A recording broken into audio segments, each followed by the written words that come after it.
중종 반정 이후 조광조는 중종의 신임으로 1519년 5월 대사헌이 되어 이른바 30대 소장학자라 할 수 있는 신진사류를 대거 등용하고 훈구파들을 의직으로 몰아내는 계획을 단행한다. 그해 10월 반정공신이 너무 많다 하여 그 4분의 3인 76명을 사쿤하는 등 급진적 계우로 훈구파의 원한을 사게 된다. 기득권층은 정광석과 같이 그리고 음모적으로 조광조를 제거한다.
세계보건기구는 1946년 건강에 관한 개념을 다음과 같이 정의하였습니다. 즉 건강이란 신체적, 정신적, 그리고 사회적으로 완전하게 양호한 상태이며 단지 질병이 없거나 허약하지 않다는 것만은 아니다.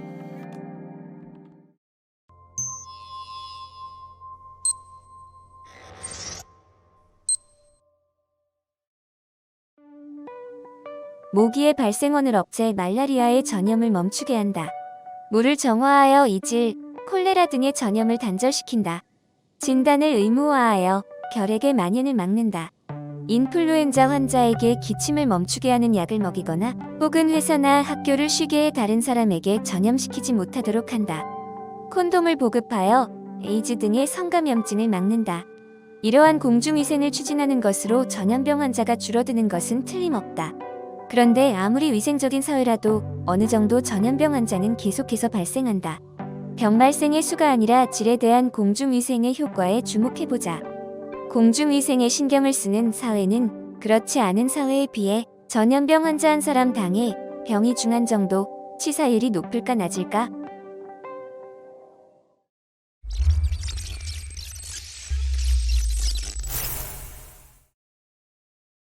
공중위생이 뒤처진 사회 A와 잘 진행된 사회 B로 각각 병원균이 어떻게 진화할까를 생각해 봅시다.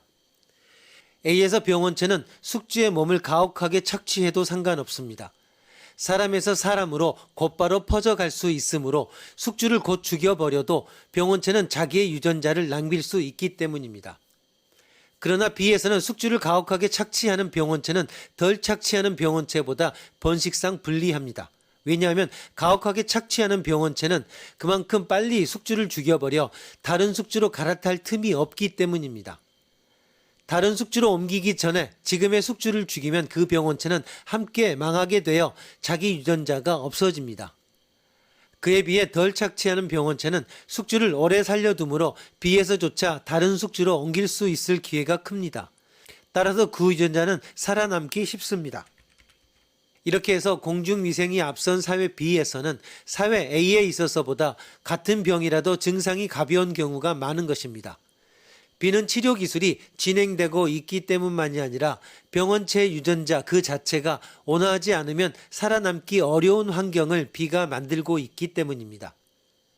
진화의 관점에서 보면 공중위생은 병의 예방이라고 하는 점뿐만 아니라 걸렸을 경우의 무서움도 자연스럽게 저감시키고 있는 것입니다. 이 문제는 병리학의 지식이 없어도 논리만으로 해결할 수 있는 종류의 퍼즐입니다. 다윈 진화론은 물리학이나 화학 다른 부분의 생물학과는 달리 오히려 수학이나 논리학과 닮은 점이 있습니다. 지구 이외의 어떤 혹성에서 혹은 어떤 기묘한 물리법칙을 가진 다른 우주에서도 생물 진화의 기본 메커니즘은 같다고 생각됩니다. 양자역학이나 상대성 이론이 성립되지 않는 우주에 대해서도 문제의 정답은 같을 것입니다.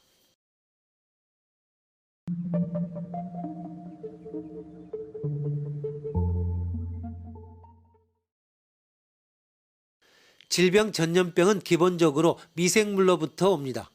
미생물은 모든 생명의 시원이며 근원입니다.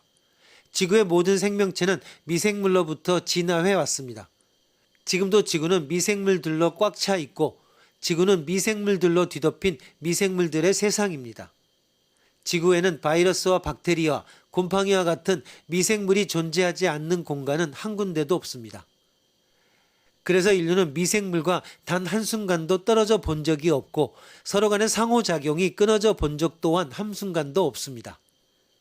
이렇게 미생물이 꽉 차 있는 환경에서 인간과 미생물의 우연한 접촉을 통한 감염은 필연적인 현상입니다. 감염은 인간이 존재하기 훨씬 전인 5억 년 전부터 있어온 현상으로 소생대의 해파리와 연체동물에도 감염의 흔적이 발견되었으며 2억 5천만 년 전 공룡에게서도 세균의 감염 흔적이 있을 정도로 오래된 자연의 현상입니다. 미국의 역학자인 아노 카렌은 그에 져서 전염병의 문화사에서 이러한 감염과 기생, 공생에 대해서 다음과 같이 요약해서 말하고 있습니다. 질병은 더 이상 한 종이 다른 종을 못살게 구는 생물학적인 강도짓이 아니다. 오히려 감염은 고전적인 사건, 즉 생명의 근본 현상이며 그것은 평화로운 공존을 향해 나아가는 경향을 띈다.